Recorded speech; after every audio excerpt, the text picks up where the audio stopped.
Ah, it worked, man. I feel like we've gone from Bachelor in Paradise to being on Survivor with the way technology is treating us today, brother. Bruh, I grabbed one laptop, I grabbed another laptop, I grabbed my phone now. So we good. We good now. Man, I appreciate the extra effort. I don't know why technology wasn't working in our favor, but good to meet you virtually, man. Nice to meet you too. I appreciate it. Thanks for having me on. I'm glad to be here. You know, following somebody's journey on TV, you start to, get familiar. You think you know them. So, right. So you're based in Chicago. Yep. Based in Chicago. How did you end up doing first the Bachelorette? Bachelorette, I did because my coworkers. So on my team, directly at work, it's me. I'm the only male, and then you have a bunch of like other random women that are either really single or married with kids, and they love the show, and they're like, "Diggy, you got to do this." And I'm a very outgoing guy, whatever, and I joke around at work, and so they nominated me. I had no idea, and then randomly one day I got a call from ABC Casting. And I just kind of rolled with it at first. I'm like, you know what? I'm all right. I'll do it, whatever. And I just literally did the bare minimum at every step along the way. And I guess they liked what I talked about. And yeah, that's how it worked. And man, you did 2 shows back to back, man. That's a lot of time off of work. How did that work out with your gig you're at Groupon, right? Correct. I'm at Groupon, headquartered here in Chicago. The thing about Groupon, I've been there for a while, but people don't know Groupon has unlimited vacation, and so yeah, it's probably one of the few companies where I could leave and come back and still have my job. I've been there for a while. I never take vacation. Like every other year, it's just kind of like, oh, I'll take maybe a week or two every now and then. I'm never like a big vacation taker. So now I got to the point where this is a year I've never really abused unlimited vacation. So they kind of were like, you know what, do your thing, good employee, whatever. So just go have fun with it. Now, I mean, I know you were working at Groupon, and you were doing 2 shows. Did you hear the story during the promotion of Girls Trip about Tiffany Haddish buying the Groupon package for Will Smith to go on the Swamp Tour? I forget. So we have our quarterly meetings a lot of the time. And at the beginning of all of our quarterly meetings, they have some sort of clip where Groupon was recently talked about in the news or whatever. And that was one of them where Tiffany Haddish was on. I want to say it was either Jimmy Kimmel or Jimmy Fallon. But yeah, they talked about it. And I thought it was hilarious that, Will Smith and Jada didn't know what Groupon was. Am I surprised? Not really, because, I mean, Will Smith and Jada, I wouldn't expect them to be on Groupon. But Tiffany Haddish, I definitely would expect to use Groupon. So it was funny. Now, man, we often see you riding. Those who follow you on social media, and most of your social media handles is your full name. Diggy Moreland, your nickname, and your last name. We see you riding to work on your bicycle. I don't recall seeing you with a helmet, though. Are you a helmet or no helmet guy? Nah, I'm a no helmet guy only because it's just like it's weird because I have a motorcycle too, and so it's just like I have that. When I'm on a motorcycle, I mean, I know we don't wear a helmet either. I don't ride that often, but on a bike, I'm like, I mean, the helmet just kind of takes away from what I'm trying to get going on the bike, and I get it. Trust me, I've seen a lot of bike accidents, but I never really ride long distances, and I'm probably live like 2 miles away from my office. But I definitely have a helmet. Yeah, I just they say most accidents happen within 2 miles of your home, right?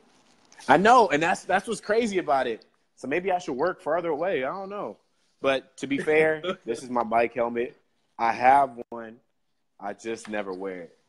I'm trying to. Everybody knows me as the style guy on the show. So I'm trying to find a bike helmet that kind of embodies that style, and I haven't found one yet. Well, speaking of style, your nickname Diggy is a derivative of people complimenting you on your style as a kid. Talk about that point of your life and how the name came to be. Yeah, it was really weird, and people don't understand. It's just like Diggy came. My second grade teacher was like, "Yeah, I really love your digs."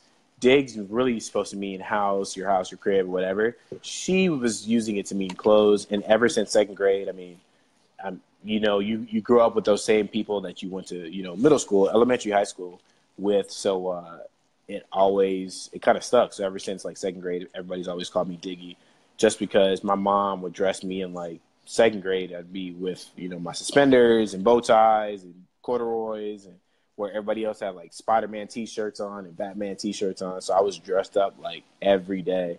So if you look on my Instagram, you see like a while back I posted a picture like a random day on my way to school, and I'm just wearing a bow tie, suspender, and stuff like that. So that's kind of how it happened. And because of that, now, you know, now that you are the style guy, one of your favorite movies is The Devil Wears Prada.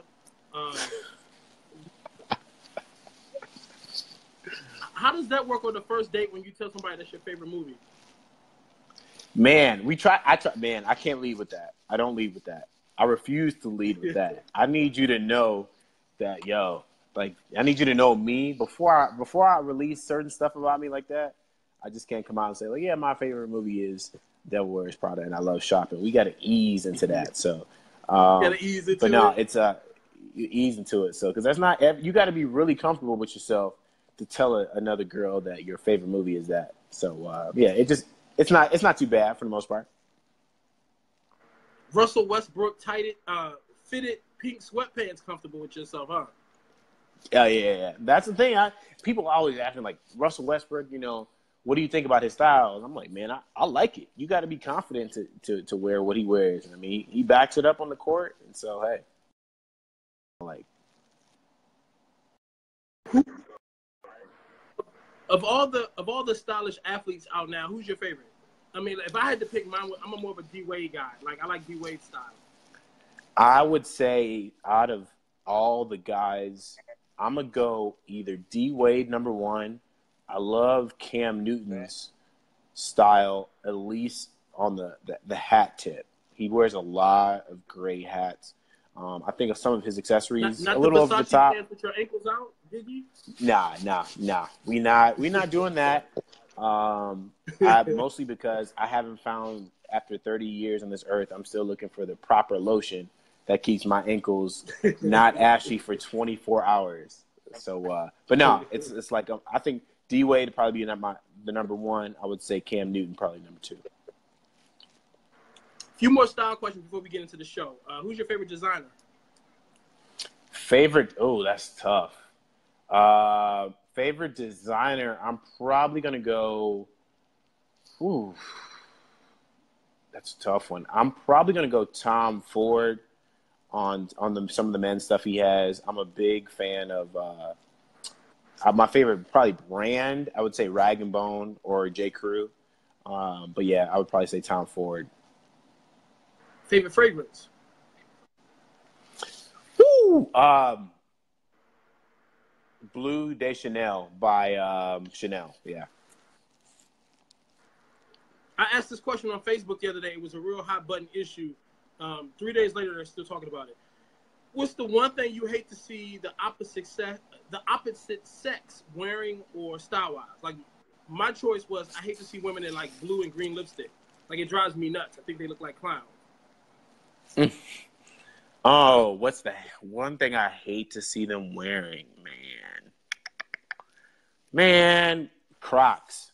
And I say that to anybody. Like, Crocs, I mean, I get it. They're probably super comfortable, but I see a lot of girls wearing Crocs, and I can't get with it. Like, nah. And trust me, I appreciate individuality. Like, do your thing. If you want to do something, own it. But Crocs, like, poof. Yeah, so Rosie O'Donnell wouldn't be one of your style icons, huh? Nah. Can't do it. All right, Diggy, so you were on The Bachelorette. That's how we got introduced to you. Yeah. You were vying for the affection of Rachel, who's now engaged. Tell us one thing about Rachel that we didn't see on TV that might surprise us. Rachel knows sports better than some guys I know.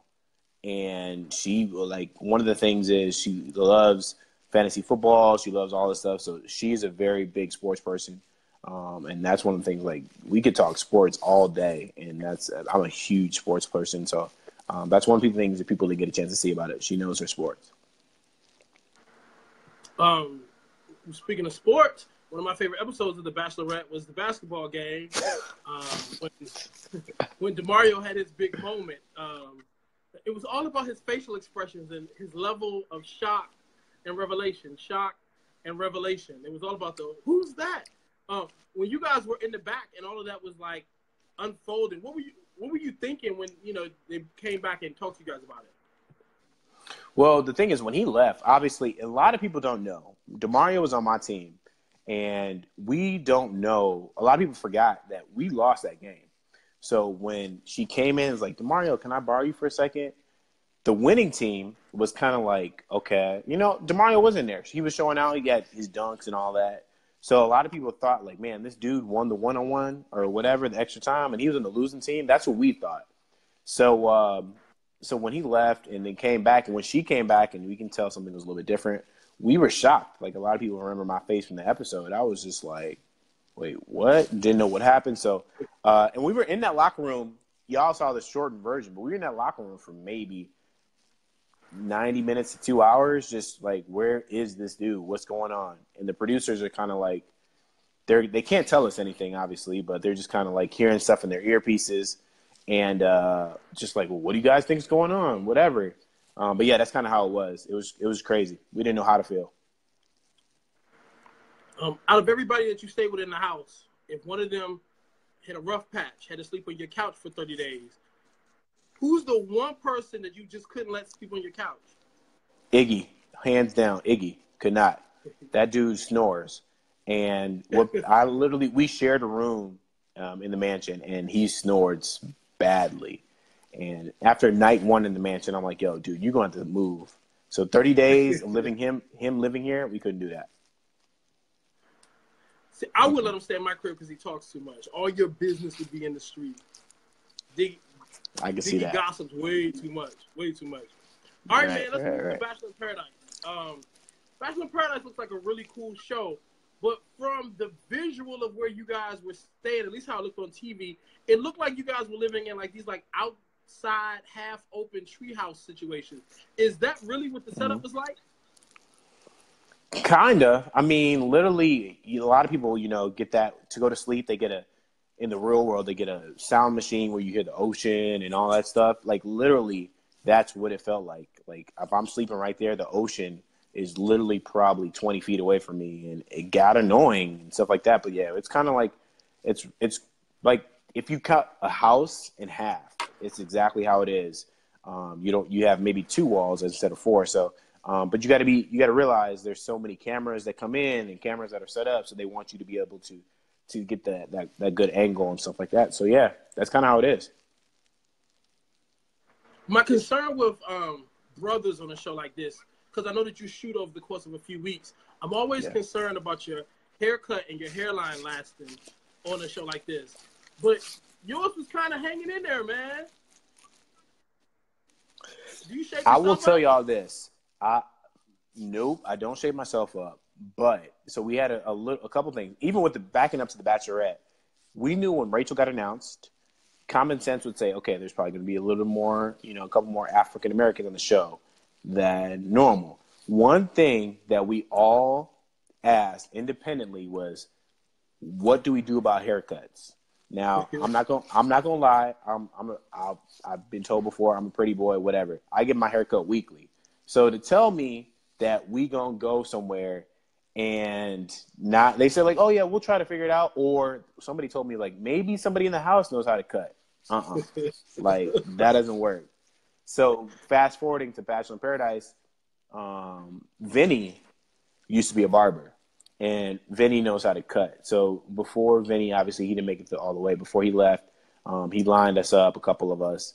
But what you guys do remember with the shutdown, so I was there for a little bit, and we all left to go back home. So when I went home, got cut up, and right before we came back, I got cut again. So it's just kind of I had a period where I was able to get my hair cut. So, but yeah, trust me, that was like on the top of my mind as far as who's gonna cut my hair. And how long have you been back from shooting that show? This is September 13th. I've been back probably roughly about 2 months. So I think we figured a little over 2 months. We finished in July. Have you maintained any of your Mexican tan? because you was quite chocolate by the end of the show there. I didn't realize it until I saw the progression. I'm like, Jesus, I'm dark. I'm watching it. I'm like, of course, everybody got HD TVs now, so I'm like, man, I'm dark. And but yeah, when I came back, you know, people were like at work, like, dude, you got dark. They were like, we knew you made it the whole time because you dark as shit. So yeah, that's kind of how it worked. All right, so Diggy, you started with Lacey, then you moved to Dominique. And I was rooting for you and Dominique. I was like, Black Love. They can end up on the OWN show talking about Black Love. Like, we don't see Black Love on reality TV. This is good. But then Jamie showed up. Yeah. And then you was going to choose Jamie, the bisexual who does only like men part of the time. Diggy, what happened, man? Yeah. Like, what went wrong? What was wrong with Dominique, man? Nothing was like I told for those who follow me on Twitter. I literally tweet every episode, and I said nothing was wrong. They both are great. The thing with Dominique is we had a great first date, and that seeing her when she came in was really genuine. Like I was really excited to see her. I had talked to her like before the show and stuff like that, so I was excited to see her there. But what people don't realize is that first date was great, but what you noticed after that first date, you didn't see a lot of us interacting. Because Dominique, you know, her and I, we had a great relationship, but she had some stuff in her past that wasn't like, you know, we talked about it. Like she had dealt with a lot of guys that kind of weren't like me. She dealt with a lot of guys that just weren't worth anything. And so she met somebody that was kind of like me that she felt like was a really good guy. And she closed up a little bit. So her and I, our interactions wasn't like that first date. And it was just kind of like we didn't continue to hit it off. Like we still could have worked on things, but then Jamie came in and she was just outgoing, ball of fire, and then we just hit it off. And you guys, unfortunately, didn't get a chance to see. You saw maybe 10% of the date, but the beginning of the date, we had this dope, you know, off-roading Jeep experience. Then we went to this pool hall, had a blast there, and then we went to dinner, which is what you guys saw. So me and Jamie, outgoing, had great conversation. I can tell she was just really vibing. So a lot of people were thinking like, yo, he just picked her. Y'all did was go to dinner. Like, no, y'all missed the rest of the date. But yeah, Jamie. And at that point, it was just kind of like it was weird because we were leaving when I had to make that decision.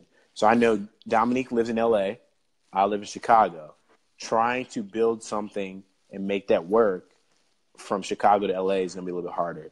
So versus Jamie, who's already, I feel like we are a good, you know, track and got things kind of going on. And she travels a lot more. And I feel like it could have been something, but that's kind of how it worked. Diggy, who from your franchise on The Bachelor would you have liked to have been down there with you? Like, who would have been a good time to have gone on the journey with that was in the house with you on The Bachelorette down in Paradise? So a guy from the show? Yeah. You tell me a guy. I would say, man, Will would have been dope to have. Will and I, man, Will's great. We have some great conversations. We got the core of the good guys. Myself, Dean, Iggy, all pretty good friends. But Will, I would say Kenny King, throw him down there too. Me, Will, and Kenny would have been great. Just had a blast. Would you do Paradise again? 100%. I definitely would do Paradise again. I think Paradise I had an amazing experience. Definitely different than The Bachelorette. I would definitely do Paradise again for sure. And if ABC called and said, we want you to be our first Black Bachelor, would you say yes? Woo! I don't know about that. That's a little, I'd have to think about it. Like, because I will say, even though I got a pretty good at it, I feel like a lot of America like me. Y'all can be ruthless. Like, man. Because the thing is, America forgets we film Paradise like literally for 4 weeks. So you got to think cameras are going 24 hours, 7 days a week, and y'all only see 4 hours a week for 4 weeks. So y'all only seeing roughly 16 to 20 hours of footage when we filmed about maybe what's that, at least 500 hours of footage. So y'all seeing just maybe 10, 15% of what goes on. And but y'all form opinions off of it. And some of the tweets that, not me really, but like Dean and all these other people are getting, woo. And the only thing, if I was the Bachelor, if I don't choose the right person, or it's going down. If you'd have got down with the swirl, they'd be mad at you like they were mad at Rachel. Mm-hmm. And that's crazy. And even outside of the social media aspect, it's just like literally everywhere you go, it's just like you go to tabloids, your face is there. Diggy, first black bachelor. How's he gonna have? I mean, Barack was the first black president. I'm pretty sure he dealt with a lot of stuff. Well, I know he dealt with a lot of stuff that some of the other maybe white or other bachelors haven't had to deal with. But yeah, it would be interesting. I mean, I will say this. For me, it was fun. It was a fun show to watch. The regulars here know I'd never watched the show before. I only watched the show because a friend of mine was one of the casting directors on the show. And she called and was like, I need you to recommend somebody for this show. And I was like, I got the perfect person for you, Kenny King. And I sent her a couple of photos. I set up a call. Next thing I know, he got the gig. And so it was cool because I was watching so I could see my homeboy's journey. Then I got really invested. But then there was a week where all the brothers went home, and it really became like this sappy, love-starved, romantic fantasy type of show. I'm not that kind of dude. So it was rough, like them last few episodes until they did the reunion show. But Bachelor in Paradise was definitely more my speed, man. It was a pleasant surprise, lots of twists and turns. I do wish that sometimes the producers would have focused more on your storyline with Dominique and some of the other people of color that were around there. I mean, Jasmine was cool. She's a pistol. But, all in all, though, it was a fun show to watch, man. I'd definitely watch again as long as they keep the diversity up. Yeah, Bachelor in Paradise I never watched The Bachelor, but I watched Bachelor in Paradise starting 2 years ago. So this was obviously season 4. So I started on the second season, yeah. And it's more interesting. Instead of just Rachel and 30 guys, you got 5 couples. You see how their things, develop, and it's a lot more interesting. Okay, a couple more things. I'm gonna do some rapid questions, and I'm gonna let you get back to your night. Before I get to the rapid questions, your DMs have to be popping, man. How are the DMs coming off of 2 shows like this? Yeah, I'm not gonna even lie. Before the Bachelorette, I didn't know like where the DM function was on Instagram, and I'm like, oh, my homies talking about like, man, this girl sent me this DM. I'm like, oh, how does that work? Like, you got to sign up for that or what? And I'm a tech savvy guy, but man, when I got kicked off of the Bachelorette, I literally tell people this: I had to put my phone not on vibrate but silent because it just kept going off. It kept going off, and then I finally caught up with all that, and then Bachelor in Paradise picked up, and like you. There's a whole different audience that watches The Bachelorette, and then you have Bachelor in Paradise. So you had people on Bachelor in Paradise that had never even seen me before because they didn't watch The Bachelorette. So, but yeah, long story short. And this time around, they seen you with your shirt off. You was coming out the pool. Yeah. It was free advertising for those DMs, Diggy. Free advertising. And that's how it was. So long story short, it's been pretty interesting. In a good way, though. In a good way. Well, enjoy yourself, my friend. All right, a couple of rapid answer questions for you. When was the last time you were drunk? Saturday. This past Saturday. How long did it take? What was the recovery time? Man, it wasn't too bad. It was tequila, which is now my drink of choice after Paradise. It was always been tequila, but man. I used to be like an 1800 guy, but now I'm a Casa Amigos type of guy. A lot of these people are getting me into Casa Amigos, so that's kind of what I'm at now. Try that Don Julio to keep you from having a hangover. There we go. All right. I'll be back out this weekend, so I'll try that. The Don Julio is good, and it's smooth going down. There we go. Favorite comedian? Man. Favorite comedian? I'm probably going to go JB Smoove. Yeah, JB Smooth is probably my favorite comedian. Quick JB Smooth story. I was in Chicago. They used to do a comedy festival, the TBS channel, and I was walking through my hotel lobby. Me and this photographer, Dwayne Rogers, turned the corner. We was about to get in a cab. Somebody was like, "Where y'all going?" It was JB Smooth. He was there doing. We had just saw his show the night before in Chicago. He was like, "We about to go get brunch." He was like, "Won't you come with me and my wife?" He took us to Wishbone over by Oprah's old studio. It was my first time eating at Wishbone and my first time having shrimp and grits, all because of JB Smooth. Chicago story. There you go. 6 degrees of separation. Favorite animal? Man, animal. I get to choose from anything? Yep. I'll go panther.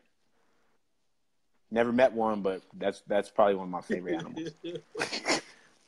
Favorite daytime talk show? The View. The View. Why The View?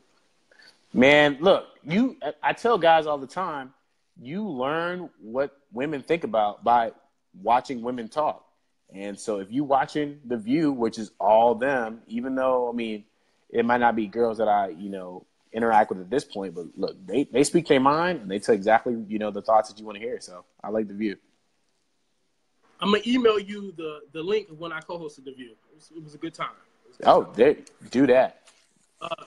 Which celebrity chef would you like to cook you dinner?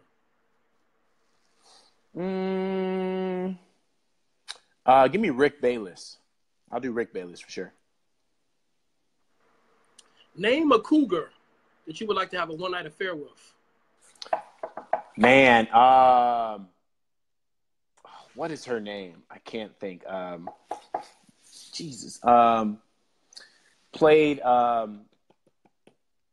Stella and Stella Got a Groove Back. Angela Bassett? Ooh, yes. Give me Angela Bassett all day. Her husband might give her the night off for you, Diggy. Thank you. Appreciate it. If you could pick the next reality star to be president of the United States, who would you think would be a good one? I'm going to go Rachel, just because, one, legal degree, so law degree already. And then, two, I think she, for dealing what she did with being the first black bachelorette, I think she handled herself really well. She knew when to handle herself in certain ways and kind of, when to adjust other ways. So I think I'm going to go Rachel. I like her no-nonsense approach. Absolutely. What's your pet peeve, Diggy? Man. Weird pet peeve. When you waiting for the elevator and the button's already pressed to go down and somebody comes behind you and presses the same button to go down, like it's going to make the elevator come quicker. And you just what? In another elevator, when you're on the first floor and somebody takes the elevator to the second floor, that I'm like, come on, bruh. So that I would say those are probably my two pet peeves, both elevator related. Those are good ones. What's your guilty pleasure? Man, desserts. I'm pretty in shape. I played ball, but it's just I will eat sweets all day long. Basically, gummy worms, cookie skillets. That's what I love. Those are good ones. What's the one bad habit you can't seem to break? Don't say desserts. Dude, man, I bite my fingernails, and it's so bad. It's horrible. I know I shouldn't be doing it. I know it. I know girls hate it. I know that, but I still can't break it. It's a lot of germs in them fingernails, Diggy. I know. That's the worst part. Celebrity crush. Man, Olivia Munn, Meghan Markle are probably the top two. Meghan Markle's about to marry the prince, so this ain't gonna work out, man. I know. The fact that she had to leave the country tonight, just in makes about me. An hour. Okay, make sure I'll DVR that. What's the one question people ask you that you hate answering? About the show or just in general? Just in general. Oh, can't you just cut your hair yourself? I get my hair cut every week. And once people find that out, they're like, why don't you just cut it? All you got to do is, I'm like, no, ain't no all you got to do. Because if I didn't have to spend that money every week, I would do it myself. So that's that one question I hate being asked. If you could pick any actor to play you in your life story, who would you choose and why? I feel like Michael B. Jordan because he's in shape. He's a hot actor. Everybody knows who he is. And I feel like he has the ability to kind of be a chameleon. He can kind of play all types of roles. And I think, he probably is the one that probably, could do me the best. Denzel would be the easy choice. But I think Denzel is just kind of like a little Denzel too can play serious. Your daddy, man. He's way too old. There you go. It could be something like a Fences situation. Man, I appreciate you hanging out with me. We rocked through these technical difficulties at the top of the interview, but you was a G, man, and I appreciate it, man. And if I'm in Chicago, man, I'm going to drop you an email so we can get up and maybe go to Wishbone. Hey, I live right down the street from Wishbone, so that we can easily walk over there. So if you're over here, just let me know. Perfect, man. Have a great week, man, and continued success to you. John, thanks for having me on. Guys, thanks for having me. I appreciate it. Peace. Bye. Peace.